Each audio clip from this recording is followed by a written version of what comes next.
É a primeira coisa que a gente pensa. O cara era o jagunço do Vorcário. Era para quem o Vorcário dava ordem, para moer a empregada, que chamava de vagabunda, para dar um sacode num chefe de cozinha, para dar um pau e quebrar dente no assalto, o jornalista do Globo, Lauro Jardim, que estava publicando matérias com esses avanços das investigações a respeito dele, que ele estava incomodado. E estava recebendo dinheiro para isso, R$1 milhão por mês, uma coisa assim. Inclusive, daquele dinheiro, saía dinheiro para comprar setores ali da imprensa virtual também. Então, assim, era uma pessoa que podia contar um monte de coisa importante que a gente tá doido para saber e que se matou, da raiva, né? Aí a gente depende do Vorcário, que enfrenta todas essas... enfrenta, né? Não é ele, nós enfrentamos toda essa casta que quer travar as investigações. Então, assim, é preciso haver um esclarecimento do que aconteceu, quais foram as falhas, quem é que assume essa responsabilidade, se esses procedimentos vão se alterar. Deixa eu te falar uma coisa, só para fazer um parênteses, falar bobagem. Né? Hoje eu conversei com uma pessoa que trabalha no salão de cabeleireiro, que era frequentado pelo Vorcário. Aí ele ia ao salão de cabeleireiro às 10h30, 11 da noite, quando não tinha ninguém mais no salão. Não podia ter ninguém mais no salão. Só tinha o pessoal ali da frente e a pessoa que o atendia. Né? E quando ele saiu da primeira prisão, a primeira prisão dele foi dia 17 de novembro, não foi? Foi novembro. E aí ele ficou... Ele ficou uma semana. Uma semana, por aí. Isso. E aí foi no dia em que ele saiu, ele foi ao cabeleireiro de madrugada, que afinal de contas, no dia seguinte, a vida recomeçava. Os negócios, ele tinha que tocar os negócios e ele tinha que estar bonito, né? Tá lá, ele tinha lá o interesse, né, estético dele. E ele foi ao salão e essa pessoa com quem eu conversei falou para a pessoa que o atende, que é uma mulher, oi fulana, né? Ela me citou os nomes, tudo, eu sei qual é o lugar, tudo, mas enfim, não vem ao caso. Aí falou, fulana, você não está indo embora? São 10h30 da noite? O Vorcário vai chegar e estão esperando os últimos irem embora e eu não sei que horas ele vem. E ele foi mais tarde, disse essa pessoa para mim, foi de madrugada, pode ter sido um pouco mais cedo. Eu estou adorando as fontes de cabeleireiro do Tramontina, fantástico. Mais detalhes. Então, é um parênteses nessa conversa séria, dramática que nós estamos tendo aqui. Então, às vezes as maiores verdades saem daí. As filigranas, que isso não tem nenhuma importância na investigação. Não, mas tem uma importância, sabe por quê? O que você está falando aponta a vaidade do Daniel Vorcário. E me parece que a ganância, a onipotência, elas estão relacionadas à vaidade. Acho que ele era muito vaidoso, muito narcisista. A gente vê pelas mensagens. Eu tô aqui discursando com o ministro do STF, euzinho, né? Ele manda mensagem para a namorada. Ele queria tirar uma onda também com a namorada, que estava lá com pessoas bastante poderosas. Então, assim, muitas vezes essas pessoas que concentram muito poder, que extrapolam, elas têm uma vaidade imensa. Elas querem aparecer, E é horrível, né? Acho que eu falei isso uma vez que eu vim aqui, Igor, dessa falta de ética, ou, enfim, outras entrevistas que eu dou, porque as pessoas, elas podem, um cara como o Vorcário e tal, que enfim, tem essa rede de contatos, etc., o cara podia ganhar o suficiente, mas para um cara tão vaidoso, tão ganancioso, nunca é o suficiente.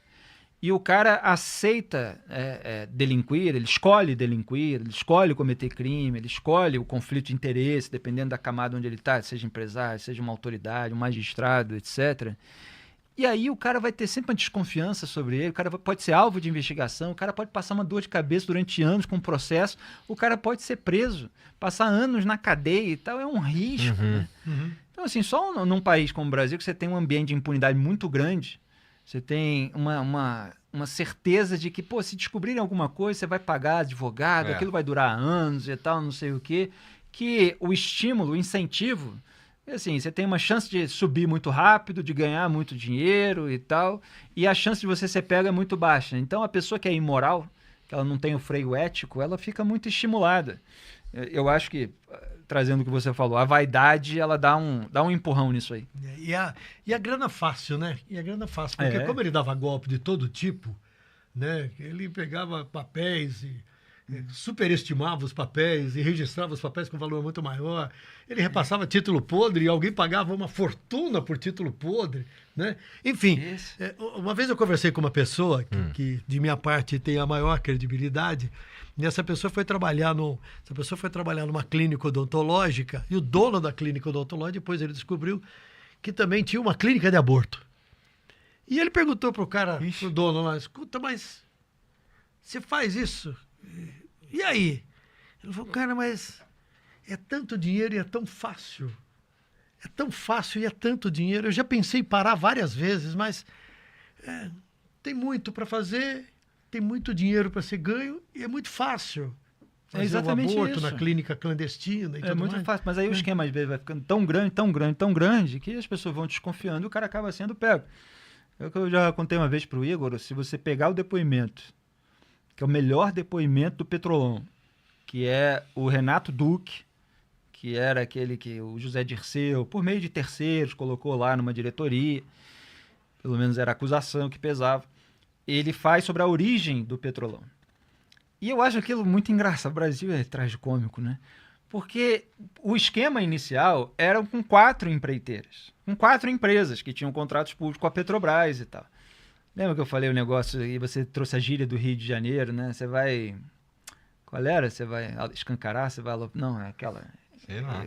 Não, me fugiu de novo. Porque Deve ser algum palavrão.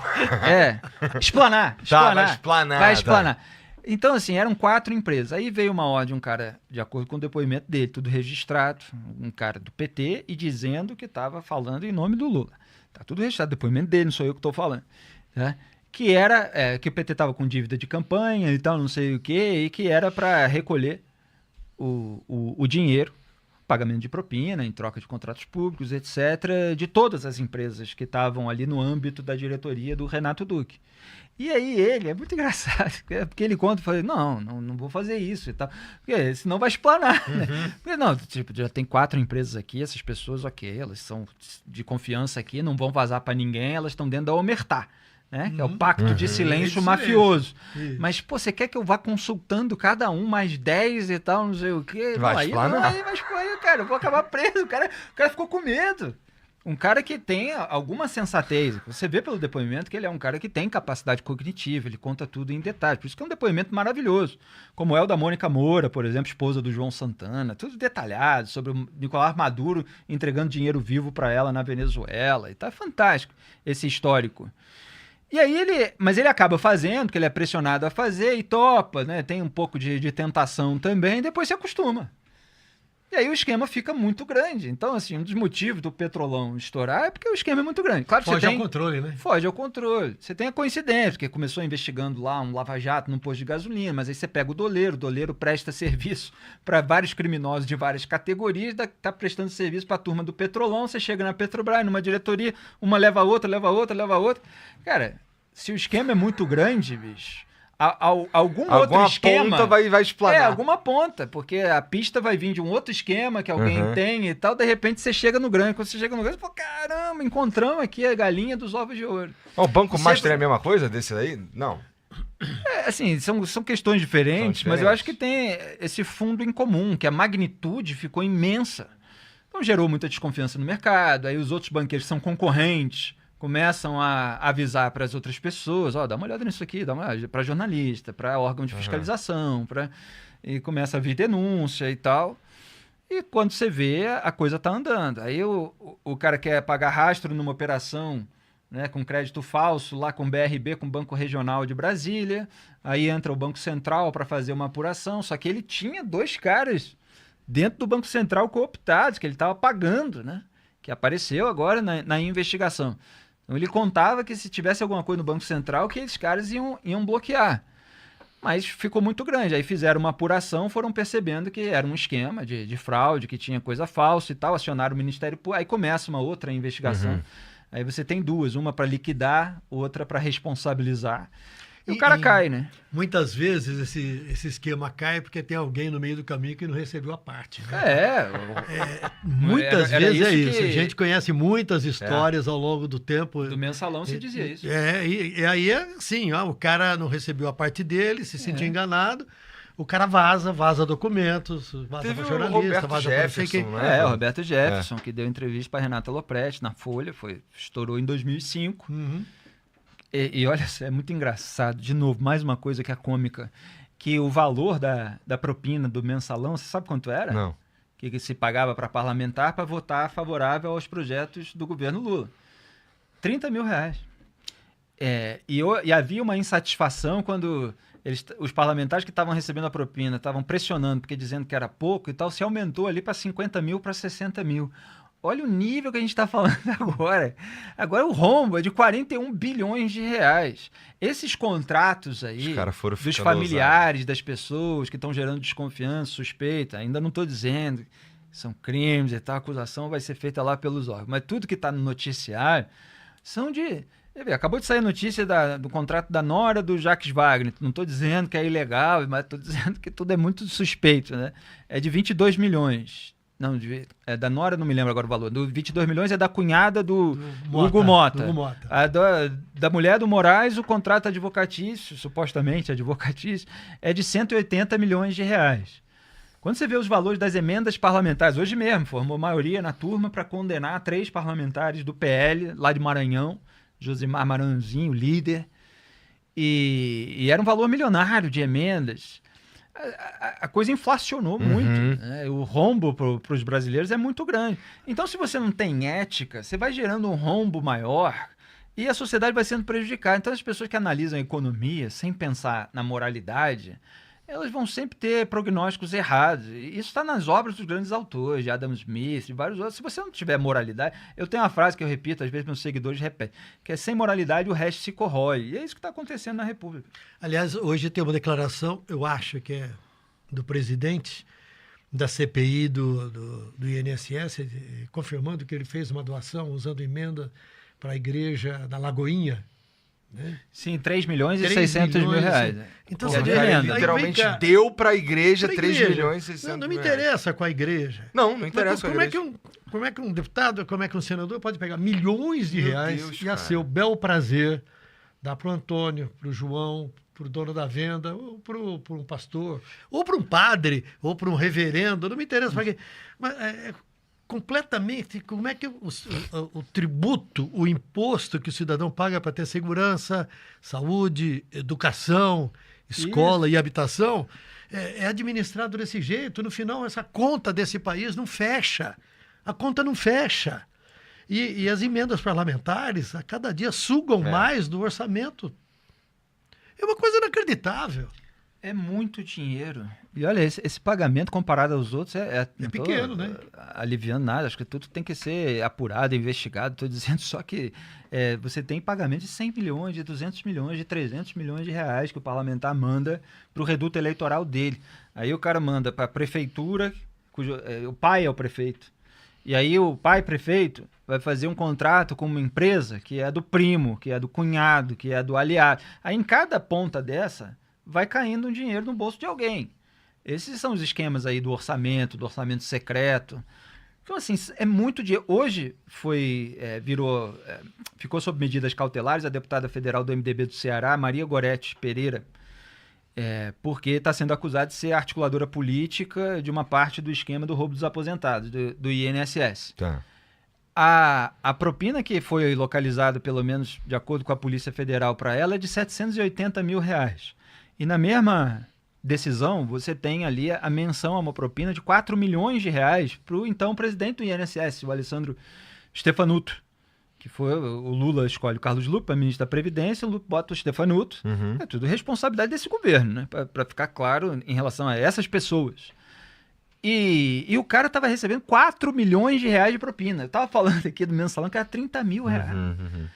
Então, para quê? Para liberar os acordos, para afrouxar as regras, para as associações poderem fazer os descontos, eventualmente com dado falso, com falta de consentimento do aposentado, do pensionista, que ele vai ter direito a alguma coisa que, na verdade, ele não tem, mas está sendo descontado da folha de pagamento dele. Você vai ter acesso a uma academia e tal, não sei o quê, então o seu pagamento vai vir com menos 100 reais, menos não sei quanto. E aí você vai somando, né? 10 reais aqui, 20 ali, 100 aqui e tal, não sei o que, de milhões de pessoas, você tem gente ficando muito rica, o lobista, o careca do INSS, e aí os caras ganham dinheiro por meio das associações e repassam a propina para o cara que ajuda a afrouxar a regra lá no órgão da máquina pública. Então, assim, podre, né? Essa inflação da propina no Brasil em razão do rebaixamento ético.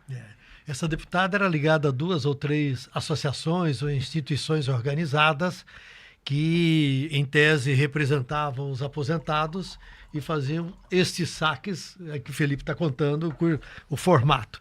Mas, na verdade, essas associações eram formadas pela deputada e mais 2 pessoas, e o restante da diretoria eram todos laranja, e eles é que manobravam e que faziam tudo. Exatamente. Nós estamos falando de deputado federal, cara. A gente é... E aí a gente vai lá e vota nos E aí caras. ela tá brava porque ela ficou com a tornozeleira eletrônica. Eu né? acho que o Brasil falou, como tem é que eu vou trabalhar tornozeleira eletrônica? É uma vergonha isso. Foi pedida a prisão dela, mas não foi concedida a prisão dela. Tá reclamando ainda. Ela tá reclamando porque ela vai trabalhar na Câmara dos Deputados. Não quer não? Não quer não? É só não se envolver em esquema, pô. Acho que o Brasil vai entrar pro Guinness, maior produtor mundial de laranja.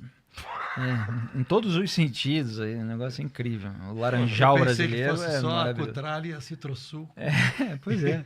Não, tem Exatamente. Não. Os Estados Unidos importam muito o suco de laranja do Brasil, mas o Brasil exporta corrupção também. Mas a gente também... Bom, beleza. E aí, cara, a gente tem então agora um momento que a gente tá pensando, a gente tá tentando ver o que pode rolar, o que pode sair de uma eventual delação premiada do Daniel Vorcaro, que é o que todo mundo gostaria que rolasse, porém tem todas as complicações que a gente falou aqui, né? A gente tem, inclusive, todo mundo... me parece que... me parece sensato esperar que todo o corpo político do Brasil vai tentar impedir que essas investigações continuem, né? Porque assim, a gente não vê... Um troço também, uma coisa curiosa sobre esse caso é que tem um capital político enorme para ser obtido aí, especialmente no ano eleitoral, né? Um cara que tá envolvido, não sei o quê, então tu consegue atirar naquele cara baseado numa... Mas a gente não tá vendo isso, a gente tá vendo, sei lá, eles estão falando pouco sobre Banco Master. Eu esperava que a gente fosse ver esses caras da política assim, mais vocais falando mais sobre isso daí. O que reforça a sensação do abafa. Não reforça. E assim, até certo ponto, uma polarização ajuda a abafar um pouco, né? Porque você tem governo apontando para a oposição, e ficam 2 polos, você tem sujeira dos 2 lados, mas um aponta para o outro, a sociedade, o eleitorado relativiza, e isso aí é de todo mundo, é tipo rachadinha todo mundo faz, começa esse tipo de discurso, vamos deixar tudo para lá, é sempre assim e tal, e não dá, você precisa de gente independente, que leve a investigação adiante, doa a quem doer. Você tem uma possibilidade, eu falei, né, tô torcendo pela briga de partes do sistema para que um comprometa o outro e a gente fique sabendo de tudo. Tem uma coisa que pode ajudar nisso, que é o dilema do prisioneiro, que é o fato de que você já atingiu nesse escândalo várias pessoas já estão sob medidas cautelares ou presas, e elas precisam fazer logo a colaboração premiada. Porque alguém vai fazer. Antes que outro faça. Então, quem fizer primeiro pode ganhar mais benefício, porque tem mais o que entregar. Quem ficar em segundo, terceiro, quarto, depois o cara fala, eu posso entregar isso. Fala, isso a gente já sabe. A autoridade fala, você não tem mais nada para entregar, então pra gente não interessa sua colaboração, você não vai ganhar benefício, você fica aí mofando na cadeia. Isso num cenário ideal. Agora, é claro que pode haver pressão política contra todas as colaborações. E houve notícia também de o Vorcaro e mais outra pessoa investigar, tem o mesmo advogado, então pode ser que as pessoas que são defendidas pelos mesmos advogados contem as coisas de uma maneira mais alinhada entre si. Então, assim, você tem algumas possibilidades que são positivas, outras que são negativas, mas a gente torce para o combinado não sair certo, para haver um desacordo, para a sujeira ser colocada no ventilador. E que a Polícia Federal e que a Procuradoria-Geral da República sejam, se não competentes, técnicas, constrangidas a fazer o certo, que eu acho que é uma expressão muito importante. Acho que a imprensa, a sociedade e as pessoas independentes em cargos de poder com meios de ação, elas precisam constranger no sentido democrático, pacífico, legítimo, pela verdade, pela necessidade moral, institucional de avançar, que as autoridades com o rabo preso façam a coisa certa. Se você alivia, se não há vigilância, você pode ter certeza que tudo vai ser varrido para debaixo do tapete, como foi ao longo das últimas décadas. Dessa vez está havendo uma confluência momentânea, que pode não acontecer a partir do mês que vem, do ano que vem, mas está havendo uma confluência momentânea em que está havendo pressão. Você tem algumas pessoas fazendo pressão na política, você tem algumas pessoas mais do que o normal na imprensa fazendo pressão, na sociedade. Tem que aproveitar isso. E tudo que eles querem, como fizeram lá atrás no Petrolão e em outros escândalos, é deixar esfriar, depois ir varrendo tudo. Por que você diz que isso é momentâneo, cara? Você não acha que a gente que isso é meio acima de partidos e, portanto, é natural que a imprensa, por exemplo, traga isso com um pouco mais de vontade mesmo? Porque isso é muito... Quando a gente está falando de escândalo financeiro, e aqui está espalhado para todos os lados, como o Tramonto falou no começo, um polvo que está alcançando todo mundo, é importante, e na verdade me parece que fica mais fácil para a imprensa falar também. Olha, eu acho que a imprensa deixou muito a desejar em diversos escândalos, mas enfim, a minha posição histórica aí do meu trabalho, tem muitos artigos a respeito disso, acho que houve uma mudança na época da Lava Jato, claro que, enfim, uma operação gigante, envolve muitas pessoas, tem erro aqui e ali, tem reações, a gente teria que falar de cada caso específico, mas falando sobre o Poder Judiciário, que é o que está sendo atingido agora, e a gente está vendo a Operação Abafa e Blindagem, isso aconteceu na época da Lava Jato. Foi quando a Lava Jato atingiu o Poder Judiciário que houve uma mudança. Foi ao mesmo tempo. A Lava Jato atingiu o PSDB, principalmente o Aécio, em maio de 2017, e o Poder Judiciário, atingindo o Caio Asfor Rocha, que é ligado à família do Gilmar Mendes, se não me engano é o marido da sobrinha da então esposa dele, mas outras pessoas, porque a Lava Jato apontou tráfico de influência, fez acusações contra filhos de magistrados, por exemplo, Eduardo Martins, escritório de advocacia, ele foi alvo da Lava Jato, o pai dele é Humberto Martins, que era do STJ, depois abriu um inquérito, inclusive, para investigar a Lava Jato. Mas quando se atingiu o Poder Judiciário, houve uma reação mais forte. O Gilmar Mendes mudou de posição. Em 2016 ele tinha votado a favor da prisão em segunda instância, em 2019 ele vota contra.